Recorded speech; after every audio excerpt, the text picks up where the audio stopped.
Welcome to Khyati connects. నేను మీ విద్య. తెలంగాణ రాజకీయాల్లో రంగారెడ్డి జిల్లాకు ఎప్పుడు ఒక ప్రత్యేకమైన స్థానం ఉంది. ఇక్కడ లీడర్లు రాష్ట్ర రాజకీయాలను శాసించగలరు. అలాంటి రంగారెడ్డి జిల్లాలో అత్యంత కీలకమైన హాట్ సీట్ గా మారిన నియోజకవర్గం మహేశ్వరం. ఇప్పుడు ఈ మహేశ్వరంలో సరికొత్త రాజకీయ సమీకరణాలు వేగంగా మారుతున్నాయి. నిన్నటి వరకు ఒకలా ఉన్న రాజకీయం నేడు మరోలా మారుతోంది. మహేశ్వరం పాలిటిక్స్ లో ఇప్పుడు ఒకటే చర్చ. రాబోయే ఎన్నికల్లో మహేశ్వరం నుంచి సరికొత్త మార్పు రాబోతుందా? తెలంగాణ రాజకీయాల్లో తనకంటూ ఒక చెరగని ముద్ర వేసుకున్న సబితా ఇంద్రారెడ్డి ఇక ప్రత్యక్ష ఎన్నికల బరి నుంచి తప్పుకోబోతున్నారా? తన స్థానంలో తన రాజకీయ వారసుడు పట్లొల్ల కార్తిక్ రెడ్డిని రంగంలోకి దించేందుకు తెర వెనుక బలమైన వ్యూహాలు జరుగుతున్నాయా అనే ప్రశ్నలకు ఇవాళ పాయింట్ ఆఫ్ వ్యూలో చూద్దాం.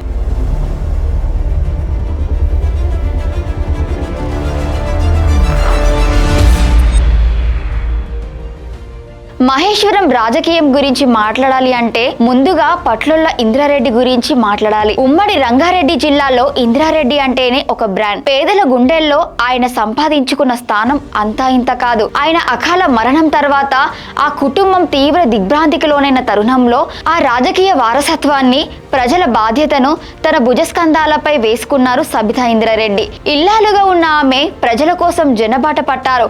కాంగ్రెస్ హయాంలో వైఎస్ రాజశేఖర రెడ్డి క్యాబినెట్ లో చేరి చేవేళ్ల చెల్లమ్మగా ముద్ర వేసుకున్న ఆమె ఉమ్మడి ఆంధ్రప్రదేశ్ లోని తొలి మహిళా హోంమంత్రిగా రికార్డు సృష్టించారు. హోంమంత్రిగా ఆమె చూపించిన నైపుణ్యం, నియోజకవర్గ ప్రజలతో ఆమెకున్న అనుబంధం ఆమెను లీడర్ గా మరికొంత ముందుకు తీసుకెళ్లాయి. ఆ తర్వాతి కాలంలో మారిన రాజకీయ పరిణామాలు, తెలంగాణ రాష్ట్ర ఆవిర్భావం ఇలాంటి ఎన్నో ఒడిదిడుగులను ఆమె తట్టుకున్నారు. నియోజకవర్గ ప్రయోజనాల కోసం, తనను నమ్ముకున్న క్యాడర్ భవిష్యత్తు కోసం ఆమె కాంగ్రెస్ నుంచి బీఆర్ఎస్ తీర్థం పుచ్చుకున్నారు. గడిచిన ఎన్నికల్లో మహేశ్వరం నుంచి బీఆర్ఎస్ అభ్యర్థిగా ఘన విజయం సాధించి కేసీఆర్ క్యాబినెట్ లో విద్యాశాఖ మంత్రిగా బాధ్యతలు నిర్వహించారు. మహేశ్వరం నియోజకవర్గంలో సబితాకు ఉన్న క్యాడర్ బలం, ప్రజాబలం చాలా విలక్షణమైనది. ఆమెను కేవలం ఒక లీడర్ గా కాకుండా తమ ఇంటి బిడ్డలా సబితను అక్కడి ప్రజలు ఆదరిస్తారు. కానీ మారుతున్న కాలంతో పాటు రాజకీయాలు కూడా మారుతున్నాయి. ఇప్పుడు సరికొత్త ఆలోచనతో దూసుకుపోవాల్సిన అవసరం ఉందని సబిత భావిస్తున్నట్లు పొలిటికల్ సర్కిల్స్ లో గట్టిగా టాక్ వినిపిస్తుంది. ఆ ఆలోచనల నుంచి పుట్టుకొచ్చిందే కార్తిక్ రెడ్డి ఎంట్రీ. వాస్తవానికి గత ఎన్నికల్లోని కార్తిక్ ఎంట్రీ ప్లాన్ చేసినప్పటికీ కేసీఆర్ ఈ ఒక్కసారి సబితానే గ్రౌండ్ లో ఉండాలని చెప్పడంతో కార్తిక్ ఎంట్రీ అప్పుడు వాయిదా పడింది. సబితా ఇంద్రారెడ్డి కుమారుడు పట్లొల్ల కార్తిక్ రెడ్డి రాజకీయాలకు కొత్తేమి కాదు. తండ్రి ఇంద్రారెడ్డి ప్రజాసేవను, తల్లి సబిత రాజకీయ చతురతను చిన్నప్పటి నుంచే చూస్తూ పెరిగిన వ్యక్తి కార్తిక్ రెడ్డి. గతంలోనే ఆయన చేవేళ్ల పార్లమెంటు స్థానం నుంచి పోటీ చేసి తన అదృష్టాన్ని పరీక్షించుకున్నారు.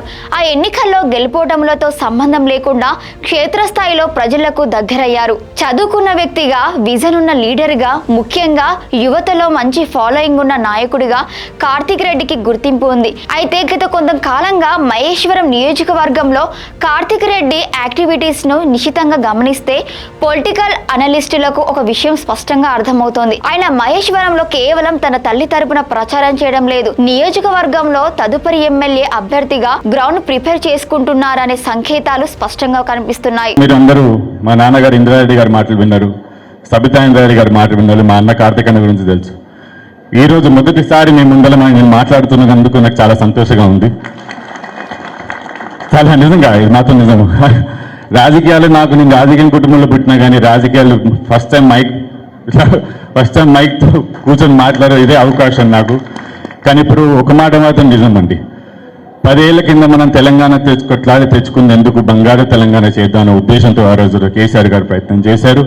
10 సంవత్సరాలు బంగారు తెలంగాణ విధంగా చేసి దిద్దు చూపించారు.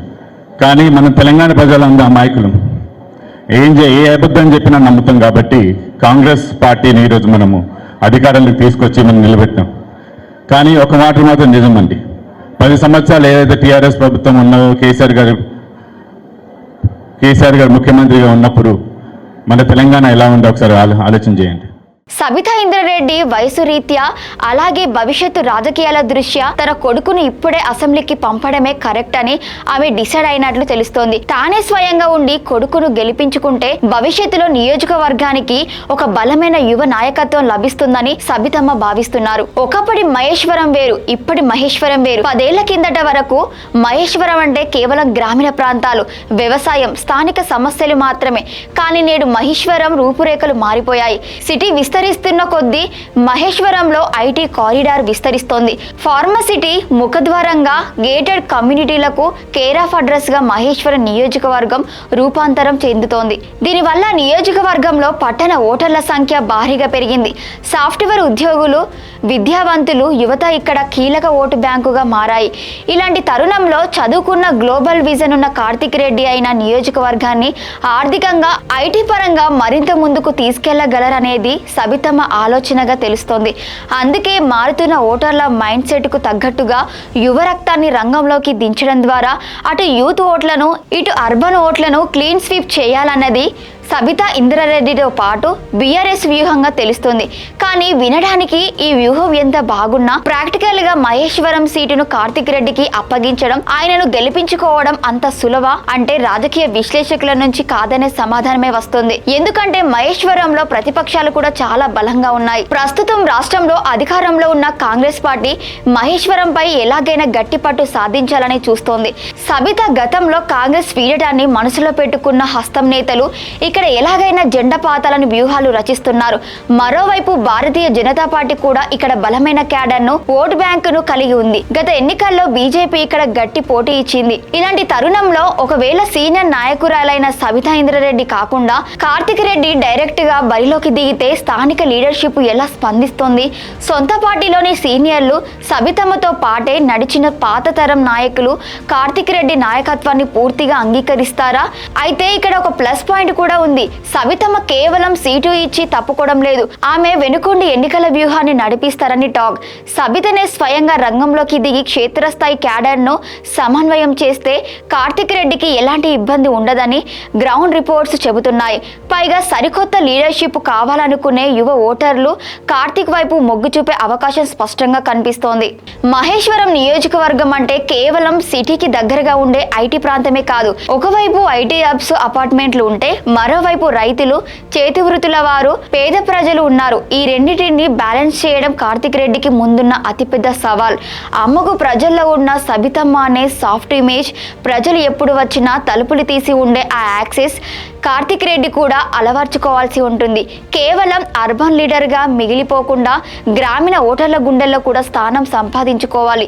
నియోజకవర్గంలో పట్టు సాధించాలంటే ఇప్పటి నుంచే క్షేత్రస్థాయిలో విస్తృతంగా పర్యటించాల్సి ఉంటుంది. ప్రస్తుతం పొలిటికల్ సర్కిల్స్ నుంచి అందుతున్న అత్యంత నమ్మకమైన సమాచారం ప్రకారం సబితా ఇంద్రారెడ్డి త్వరలోనే ఈ విషయంపై నియోజకవర్గంలోని తన ముఖ్య అనుచరులు, కీలక నాయకులతో ఒక అంతర్గత సమావేశం ఏర్పాటు చేయబోతున్నారు. ఆ మీటింగ్ లోనే కార్తిక్ రెడ్డి పేరును ఆమె అధికారికంగా ప్రతిపాదించి క్యాడర్ అభిప్రాయాలను సేకరించే యోచనలో ఉన్నట్లు తెలుస్తోంది.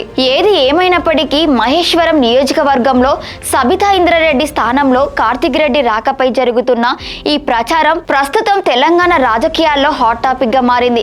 మరి ఇంద్రారెడ్డి గారి లెగసీ, సబితమ్మ చాణక్యం కార్తిక్ రెడ్డి భవిష్యత్తును ఎలా మలచబోతున్నాయి? ఈ వారసత్వ రాజకీయం మహేశ్వరంలో వర్కౌట్ అవుతుందా? సబితమ్మ వ్యూహాలు కొడుకును గట్టెక్కిస్తాయా? మహేశ్వరం కోటపై గులాబీ జెండా ఎగురుతుందా, లేక హస్తం, కమలం పార్టీలు రివర్స్ అటాక్ చేస్తాయా అనేది కాలమే నిర్ణయించాలి. Thank you for watching Khyati connects.